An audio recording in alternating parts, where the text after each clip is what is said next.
It don't matter if it wasn't based on drugs and it was based on something else. You just don't do that. Money matters. Money matters. Time up. Time up.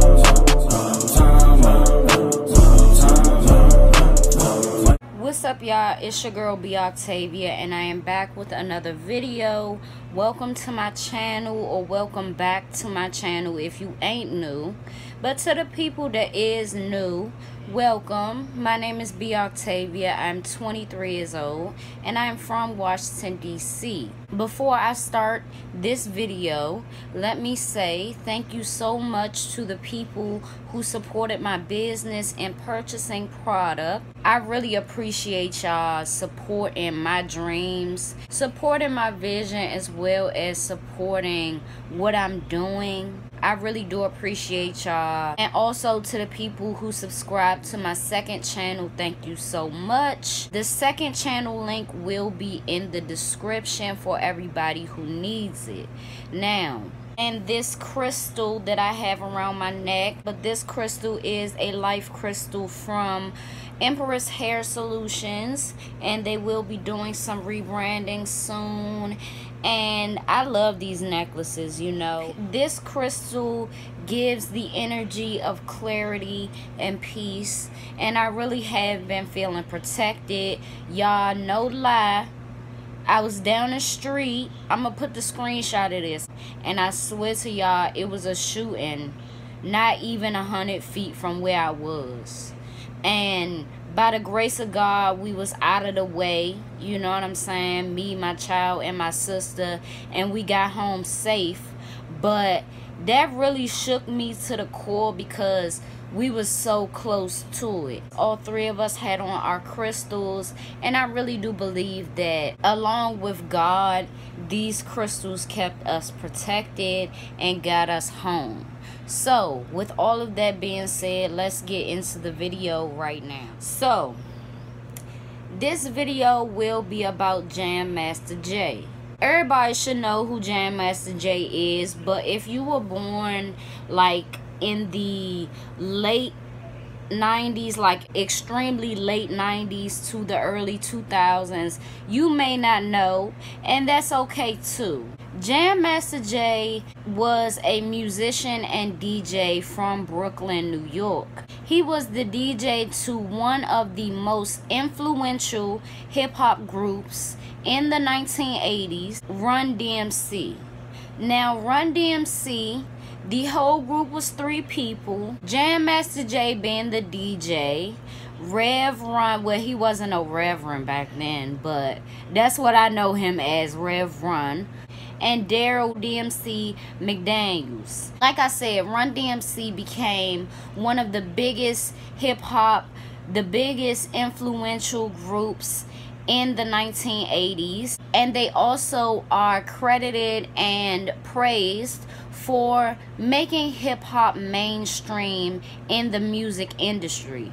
Before they came out, of course it was hip-hop, but it wasn't accepted on every platform, and it wasn't accepted more than the black culture accepted it at first, as far as hip-hop goes. And honestly, I appreciate Run DMC because it really did set a standard that I wish a lot of people would look to now, you know, to formulate music and to develop groups, and just look at them as a model of that. I feel like the fashion, yes, but them as a whole.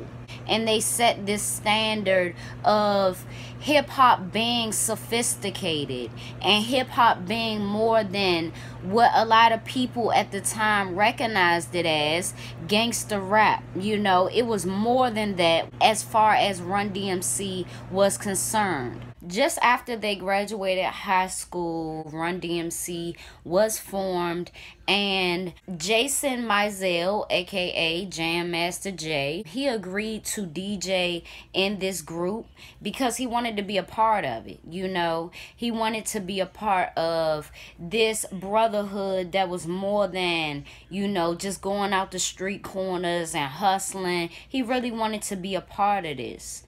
And that was in 1982. Now, by the time of 1989, Jam Master Jay was heavily into DJing at this point and recording music and just well versed in a lot of different things on top of all of the instruments that he could play. So in 1989, he established Jam Master Jay Records. And this record label is most known for signing 50 Cent and Onyx. In 2002, his record label folded as a result of his death, unfortunately. Of course, like me personally, I would have liked to see it go forward, but just think about it. Like, it's not a lot of people that are well versed in doing music and playing instruments and producing music and just everything, you know. So it folded, unfortunately. And moving forward into his death, now on October 30th, 2002, around 7:30 p.m., Mizell, aka Jam Master Jay, was fatally shot in his recording studio in Jamaica, Queens. It was said that he was shot in his head and killed instantly. Now, there was another person that was in the room with Mr. Mizell, and that person got shot in the ankle. Now, I remember watching a certain documentary, and the interviewer was talking to the person that was in the room with Jam Master Jay, and this person basically said they never saw the face of the assailant or assailants, okay? Which I thought, you know, it had to be a lie. It had to be a lie. I mean, I don't know. I just thought it was a lie at that moment in time. They couldn't give anything to police. Either they didn't want to, or they really didn't know who it was and didn't have any clue or anything like that, or any clues to give to police. So in 2018, a Netflix documentary was released. This documentary was called Remastered: Who Killed Jam Master Jay? And although they didn't really say who they thought killed Jam Master Jay in this documentary, I feel like this documentary being put out did get the attention of police and make them want to solve this even more, because as of 2018, it was still unsolved. There was a suspected person who was involved in this crime that police already had in question for all of these years, and his name was Ronald Washington. The other person who was involved in this crime, his name is Carl Jordan, and I've heard, you know, word on the street is that Carl Jordan is the godson of Jam Master Jay. I don't know if that's for certain or what, but that's what I've been hearing. It makes sense because Carl Jordan, who is about 36 right now, was 18 at the time of this crime. Ronald Washington was in his 30s at the time of this crime and is now in his 50s, which Jam Master Jay would be if he didn't get shot, if he didn't get killed, you know. The indictment alleges that Jam Master Jay acquired 10 kilos of cocaine shortly before his death. Now, when mentioning that, I hold no judgment because I know how certain things go. You know, around the time of 2002, the group Run DMC, they wasn't broke up or anything, but I believe that they was trying to find their direction. If they wanted to, you know, still be making music, how did they want to make it and everything like that. So at that moment in time, their career was pretty stagnant. It was pretty, you know, it wasn't much going on. So when you consider that, and you consider a person from these areas where selling drugs and things like that is some of what we know, that it wouldn't be hard to understand that that's something that somebody would do. Also, in this indictment, it states that in this 10-kilo deal, Carl and Ronald were involved. The indictment says that Jam Master Jay got this cocaine on consignment and was going to break it down with them two gentlemen, and they was going to do the deal like that. But that agreement was tarnished after a dispute between all three men, and Mizell, aka Jam Master Jay, cut them out of the deal.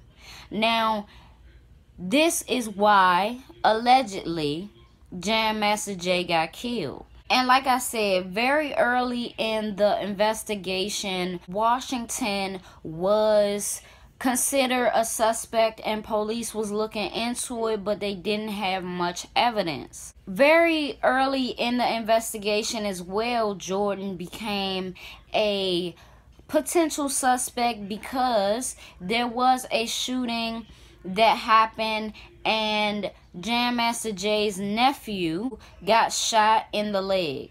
Jordan was charged in August 2003 with the shooting of Jam Master Jay's nephew, Rodney Jones, but this case was dismissed because Rodney Jones did not want to cooperate with police. Ronald Washington and Carl Jordan Jr. were charged with murder while engaged in drug trafficking. Both men faced sentences of a minimum of 20 years in prison if convicted. Now, Mr. Washington is already in jail. He is already in federal prison, and he is serving time for 6 robberies. So this is how karma works, you know. My thing is this.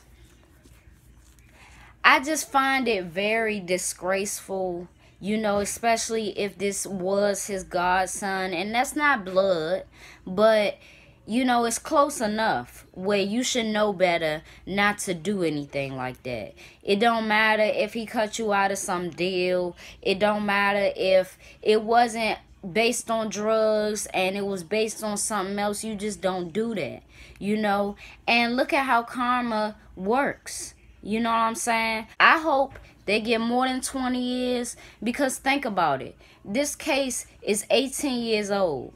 If they would have turned themselves in or wouldn't have been running from this for so long, they could have been almost done with a sentence. But that's how being selfish works. You spent almost 20 years running from this and not telling the truth when you could have been almost done your time. I'm glad that Mr. Washington, that he's already in federal prison, so he can't go nowhere. You know what I'm saying? He's gonna, it's no way around it now. It's no way around, you can't run from it now. And that's how God works, you know. God knew what he was doing by making you think that it would be so easy for you to get away with 6 robberies. You got caught for them, and now you going down for murder. You know, you're going to be in jail for longer than you thought because you probably thought that this was all just going to go away. Time only makes it greater. Time only makes justice greater because some people really think that they can get away with shit like this. They really think that time can erase their actions, or, you know, if they run from it for long, if they get prosecuted, it won't be nothing that can be done to them. It don't work like that, you know. I'm thankful, you know, that I am older now and I get to see this happening, you know. I get to see justice happen, and hopefully they get more than this 20 years because they ran from it. You know, they really need life sentences because you don't have any type of conscience. You're not fighting with your decision. You're not disappointed in yourself enough. So at the end of the day, what I want to say is rest in peace to Jam Master Jay, aka Jason Mizell. I wish him peace. I hope that he is seeing this and he sees that time is on his side now. Ballistics is on his side. Evidence is on his side. God is on his side, you know. And he's always been. So with that being said, leave your thoughts down below in the comments, and I will see y'all in my next video.